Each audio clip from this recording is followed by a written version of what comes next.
ঘষা দেয় আর দৈত্য বের হয়ে আসে। সত্যি তুমি আমার বন্ধু হইবা? হ্যাঁ, আচ্ছা তাইলে চলো তোমার আমার বাড়ি নিয়ে যাই। এরপর দৈত্য আবার কলসির ভেতর ঢুকে যায়।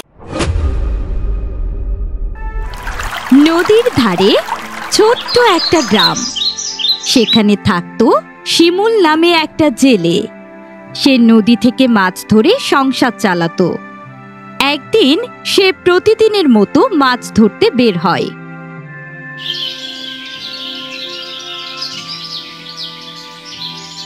বউ, মাছ ধরতে গেলাম, আজ বড় মাছ পাইলে বাড়ি নিয়ে আমু, অনেকদিন বড় মাছ খাই না।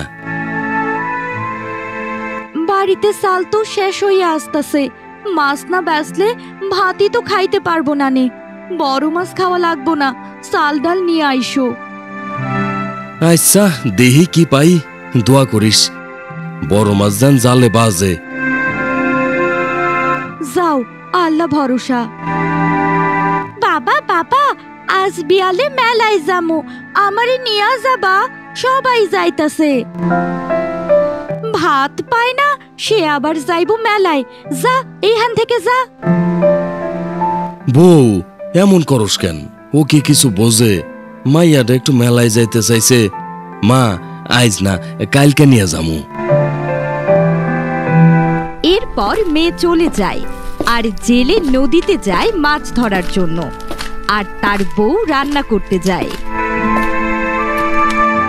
কতদিন হইয়া গেল ভালো কিছু খাই না। আল্লাহ, তুমি আমাগো রিজিক বাড়াইয়া দাও, আর এত কষ্ট করতে ভাল লাগে না। শিমুল নদীতে জাল ফেলে, কিন্তু কোনো মাছ পায় না। আজ তো কোনো মাছই পাইলাম না। মাইয়াটারে কই আইলাম মেলায় নিয়ে যামু, মাছ না পাইলে কেমনে নিমু, আর কেমনে বা বাজার করমু। দেখি আর একটু ভেতরে যেয়ে দেখি কিছু পাই কিনা। শিমুল নদীর আরো ভিতরে যায়। বিসমিল্লাহ।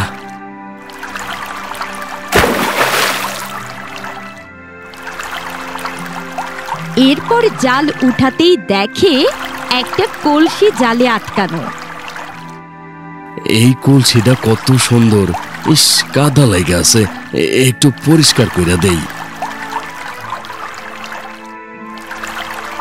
এই বলে জেলে কলসিতে হাত দিয়ে ঘষা দেয়, আর কলসির ভেতর থেকে একটা বিরাট দৈত্য বের হয়। শিমুল দৈত্যটা দেখে ভয় পেয়ে যায়। ভয় পেও না বন্ধু, তুমি আমায় বহু বছর পর এই কলসি থেকে মুক্ত করেছো। তুমি আজ থেকে আমার বন্ধু। তুমি যা চাও আমি তোমায় তাই দেব, কিন্তু আমার দ্বারা কারো ক্ষতি করতে চাইলে আমি তোমাকে ছেড়ে চলে যাব। সত্যি তুমি আমার বন্ধু হইবা? হ্যাঁ, আচ্ছা তাইলে চলো তোমার আমার বাড়ি নিয়ে যাই। এরপর দৈত্য আবার কলসির ভেতর ঢুকে যায়। শিমুল কলসি নিয়ে বাড়ি যায়।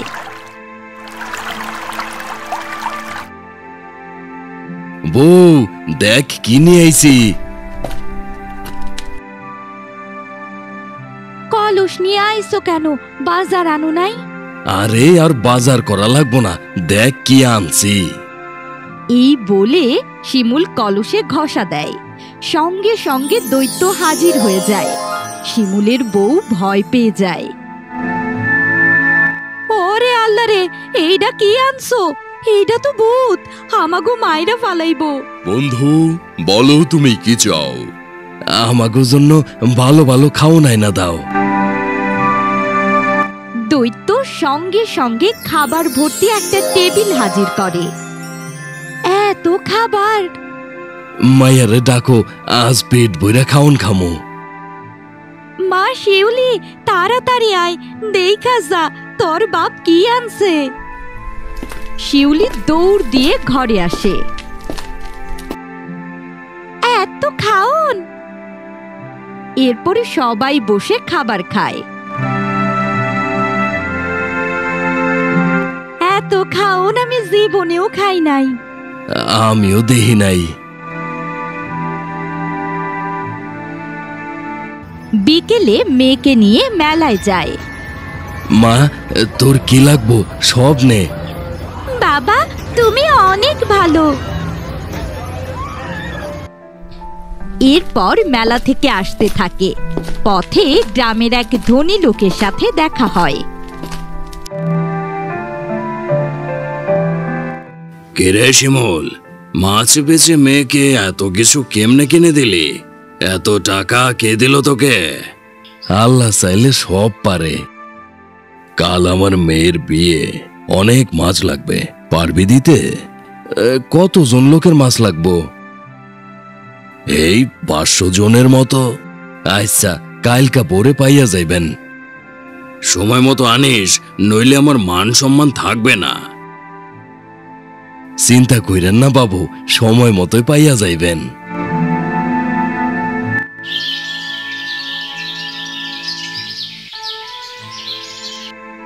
এর পরের দিন সকালে দৈত্যকে দিয়ে অনেক মাছ ধনী লোকের বাড়ির সামনে আনে। বাবু, বাবু, মাছ নিয়ে আইছি।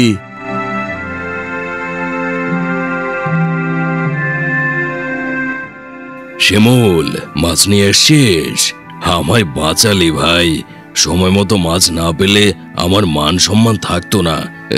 দুপুরে খেয়ে যাবে। শিমুল দুপুরে খেয়ে বাড়ি যায়।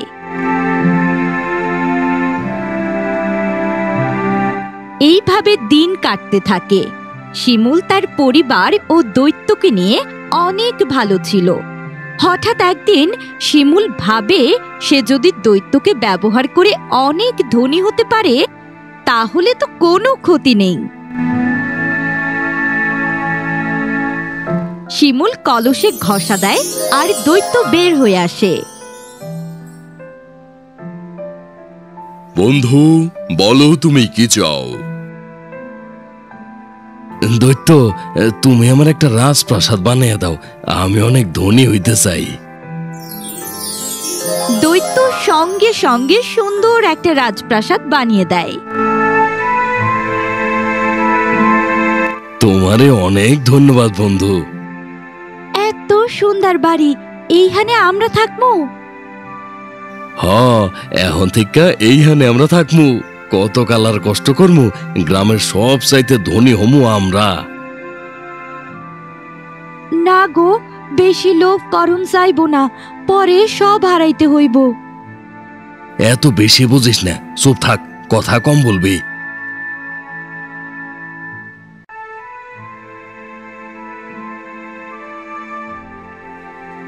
এরপর অনেক দিন ভালোই থাকে।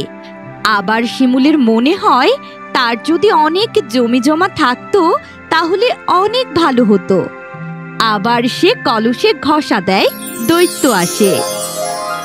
বন্ধু, বলো তুমি কি চাও?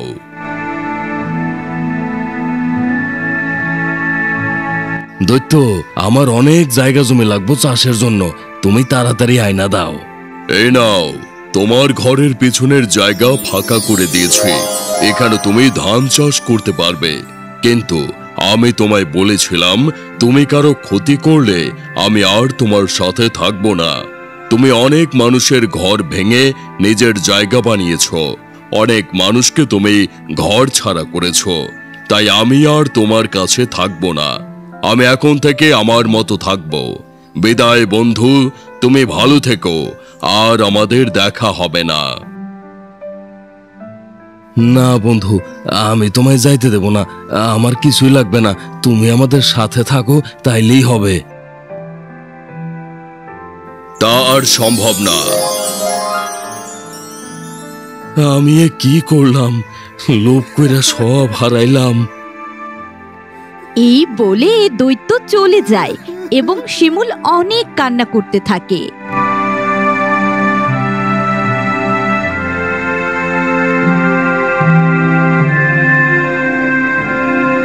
গ্রামের লোকেরা আসে।